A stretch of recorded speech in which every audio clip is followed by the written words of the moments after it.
खबर है भोपाल से। उपचुनाव के लिए बीजेपी आज नामांकन दाखिल करेगी। बीजेपी विजयपुर और कांग्रेस बुधनी में आज नामांकन करेगी।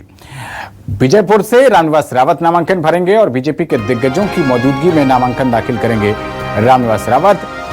आपको बता दें कि सीएम मोहन यादव और प्रदेश अध्यक्ष बीडी शर्मा रामनिवास रावत के पक्ष में रोड शो भी करेंगे। बुधनी प्रत्याशी रमाकांत भार्गव का नामांकन मुख्यमंत्री डॉक्टर मोहन यादव कराएंगे और बुधनी से कांग्रेस प्रत्याशी राजकुमार पटेल भी आज नामांकन दाखिल करेंगे। कांग्रेस के बड़े नेताओं की मौजूदगी में राजकुमार पटेल नामांकन करेंगे। नामांकन रैली के जरिए कांग्रेस बुधनी में ताकत दिखाएगी। पीसीसी चीफ जीतू पटवारी, अजय सिंह और विवेक तनखा भी मौजूद रहेंगे।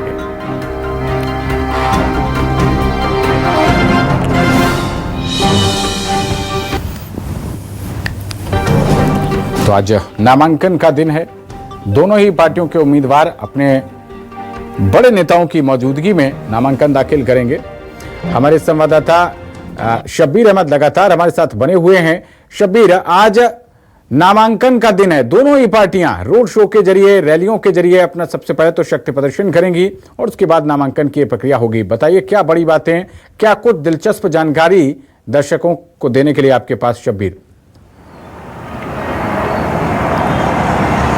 देखिए पवन, बात की जाए तो उपचुनाव के रण में आज दोनों पार्टियां ताकत दिखाती हुई नजर आएगी। एक पार्टी रहेगी विजयपुर में और दूसरी रहेगी बुधनी में। और दोनों की बात की जाए तो दोनों नामांकन रैली निकालेंगे और इसके अंदर बात की जाए तो बड़ी संख्या में कांग्रेस के कार्यकर्ता, बीजेपी के कार्यकर्ता मौजूद रहेंगे। जहां तक अब बीजेपी की बात करें तो विजयपुर में आज शक्ति प्रदर्शन बीजेपी की तरफ से किया जाएगा। वन मंत्री रामनिवास रावत वहां से चुनाव लड़ रहे हैं, कांग्रेस से बीजेपी में आए हैं। वो उनका गढ़ कहा जाता है, लेकिन कई चुनौतियां उनके सामने भी है और उसका कारण यह है कि उस सीट की तासीर की बात की जाती, क्योंकि वहां पर 60 से 70 हजार के करीब आदिवासी वोटर है जो कांग्रेस के परंपरागत वोटर माने जाते हैं विजयपुर सीट पर। लेकिन बीजेपी की तरफ से बात की जाए तो बीजेपी ने पूरी तैयारियां कर ली है। मध्य प्रदेश के मुख्यमंत्री मोहन यादव, बीडी शर्मा समेत तमाम दिग्गज नेता पहले रोड शो करेंगे, नामांकन भरवाएंगे, फिर उसके बाद एक जनसभा होगी। जहां तक हम बुधनी की बात करें, बुधनी में आज राजकुमार पटेल नामांकन करेंगे कांग्रेस की तरफ से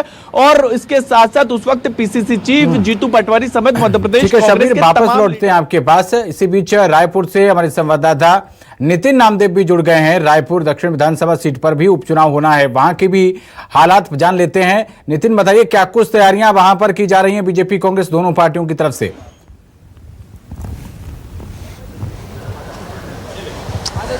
देखिए, निश्चित रूप से आज नामांकन रैली है कांग्रेस की और आकाश शर्मा के साथ में आज पीसीसी चीफ दीपक बैच, कुछ ही देर पहले यहाँ पर छत्तीसगढ़ के पूर्व मुख्यमंत्री भूपेश बघेल आए हैं, वो भी इस नामांकन रैली में शामिल रहेंगे। कई पूर्व मंत्री रहेंगे, कई विधायक इस नामांकन रैली में रहेंगे और कहा जाता है कि शक्ति प्रदर्शन के साथ में हजारों लोगों की संख्या में रायपुर के गांधी मैदान से जो है कलेक्ट्रेट तक यह रैली जाएगी और जो है करीब 1 से 2 बजे के बीच आकाश शर्मा अपना नामांकन जमा करते हुए नजर आएंगे। देखिए, पिछले दिनों हमने देखा है किस प्रकार से लगातार जब प्रत्याशी चयन हुआ था तो बधाइयों का सिलसिला लगातार जारी था, चाहे कांग्रेस की बात की जाए, बीजेपी की बात की जाए। आज कांग्रेस की शक्ति प्रदर्शन के साथ महारैली है। इसके साथ ही कल सुनील सोनी जो रायपुर दक्षिण से बीजेपी प्रत्याशी है उनकी कल महारैली होनी है। तो देखिए, अलग अलग तरीके से जो है आज नामांकन रैली के में जो है सीधे रूप से दिखेगा किस प्रकार से भीड़ जुटती है और शक्ति प्रदर्शन इसको कहा जा सकता है। निश्चित रूप से अलग अलग तरीके से चाहे कांग्रेस हो, बीजेपी हो, बैठक लेकर तैयारी कर रही है, चाहे आम जनता के साथ में हो, क्षेत्रीय जो कांग्रेस हो, बीजेपी हो, उनके नेताओं के साथ में हो। पिछले दिनों हमने देखा कि बृजमोहन अग्रवाल चूंकि रायपुर दक्षिण से जो है पूरे 8 बार के विधायक है, वर्तमान में सांसद है और उनके ही नेतृत्व में सुनील सोनी लगातार चुनाव लड़ते हुए नजर आ रहे हैं। इस पर लेकर लगातार बयान भी सुनील सोनी में आया है। सुनील सोनी का है कि कई बार जो है बृजमोहन यहाँ पर विधायक है और उनके ही नेतृत्व में जो है रायपुर दक्षिण का चुनाव लड़ा जाएगा। तो देखिए, अलग अलग तरीके से पूरी तैयारी है और निश्चित रूप से आज कांग्रेस की आज रैली है जो करीब 11 बजे शुरू होगी और 2 से 3 बजे तक इस रैली का समापन होगा। रैली के समापन होते ही आकाश शर्मा आज नामांकन जमा करते हुए नजर आएंगे। जी ठीक है शब्बीर, और बुधनी सीट पर भी विरोध के सुर कुछ उठे थे, कार्यकर्ताओं ने काफी हंगामा भी किया था, वहां बताइए क्या डैमेज कंट्रोल हो गया है?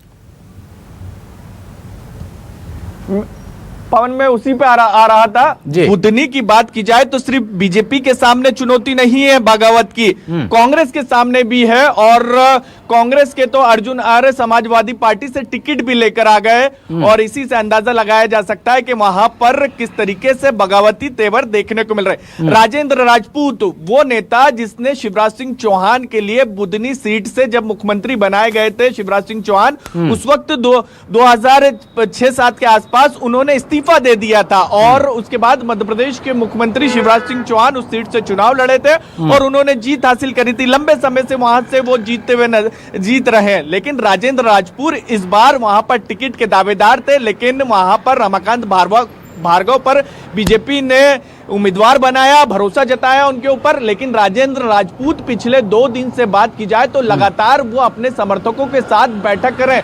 परसों की बात की जाए तो भैरुंदा में उन्होंने बड़ी एक अपने समर्थकों के साथ बैठक करी। कल कार्तिकेय चौहान भी जो शिवराज सिंह चौहान के बेटे हैं वो बुधनी में प्रचार करते हुए नजर आ रहे थे, लेकिन राजेंद्र राजपूत उनके साथ नजर नहीं आए, यानी उनको अभी तक वो रूठे हुए हैं, मना नहीं पाई है बीजेपी। और बीजेपी ये जानती है कि राजेंद्र राजपूत का वहां पर असर है, जल्द से जल्द बनाने की कोशिश की जा रही है, नहीं तो बीजेपी को सियासी नुकसान इसका हो सकता है, क्योंकि बीजेपी के सामने अगर अपने गढ़ में सबसे बड़ी जो चुनौती है वो लीड है, मार्जिन है, क्योंकि 1,05,000 के करीब दोनों ही राज्यों में सरकारें प्रचंड बहुमत के साथ हैं, तो उपचुनावों के नतीजे भले ही कुछ भी आए शब्बीर, लेकिन उस पर फर्क नहीं पड़ेगा। लेकिन अपनी एक गुडविल तो है ही, दोनों पार्टियों के आगे साख तो दांव पर लगी ही है। नितिन, कल जब कांग्रेस के प्रत्याशी ने अपने चुनाव प्रचार का जब आगाज किया तो उन्होंने बीजेपी प्रत्याशी के पैर छूकर वो आशीर्वाद लेकर और बाकायदा उन्होंने शुरुआत की। इस जेस्चर को किस तरीके से देखा जा रहा है? सहानुभूति के सहारे अपनी नैया पार लगाना चाह रहे हैं क्या कांग्रेस के प्रत्याशी? देखिए, निश्चित रूप से कल जब हम मुहूर्त नामांकन का दौर जब चल रहा था तो सुनील सोनी भी नामांकन जमा करने गए थे मुहूर्त का फर्स्ट फेज का।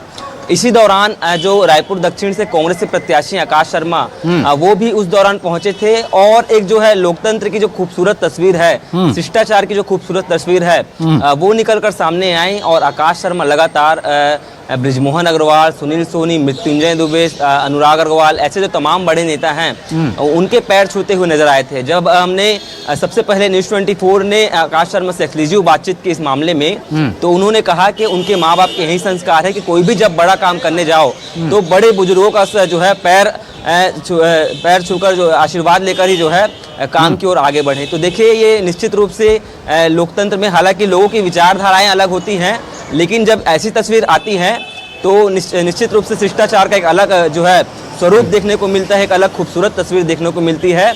और वही तस्वीर का रायपुर के कलेक्ट्रेट ऑफिस में देखने को मिली जब आकाश शर्मा ने सुनील सोनी और बृजमोहन अग्रवाल के पांव छुए। इसके साथ ही जब हमने उनसे सवाल किया कि जब बृजमोहन अग्रवाल आपको बाहरी कहते हो लेकिन आप उनके पैर छूते हैं, तो निश्चित रूप से उनका कहना है कि उनका हड़ा जो है, यानी कि छत्तीसगढ़ में एक कहावत है कि उनके जो पुरखौती जमीन है वो मेडिकल कॉलेज में है, लेकिन वो कहाँ के है इसका वो पहले जवाब दें। तो देखिए, इस पूरे मामले पर लगातार सियासत भी होती हुई नजर आ रही है। और इसके साथ ही आकाश शर्मा चूंकि आज नामांकन जमा करेंगे और आज आकाश शर्मा करेंगे, कल सुनील सोनी, दोनों ही दिन देखने वाली बात होगी कि किसमें जो है ज्यादा शक्ति प्रदर्शन देखने को मिलता है, किसके में ज्यादा भीड़ देखने को मिलती है। और कहा जाता है नामांकन के दिन से ही जो चुनावी खेल होता है, जो चुनावी जो आगाज होता है वो शुरू हो जाता है। शक्ति प्रदर्शन के साथ ही समझ में आ जाता है कि रायपुर दक्षिण में किसकी सरकार बनेगी, चुनाव में कौन जीतता हुआ। ठीक है नितिन, आप इस चुनावी दंगल पर नजर बनाए रखिएगा। बहुत शुक्रिया आपका इस अहम जानकारी के लिए। और शब्बीर, आप हमारे साथ बने रहिए, आगे भी आपसे अपडेट लेंगे।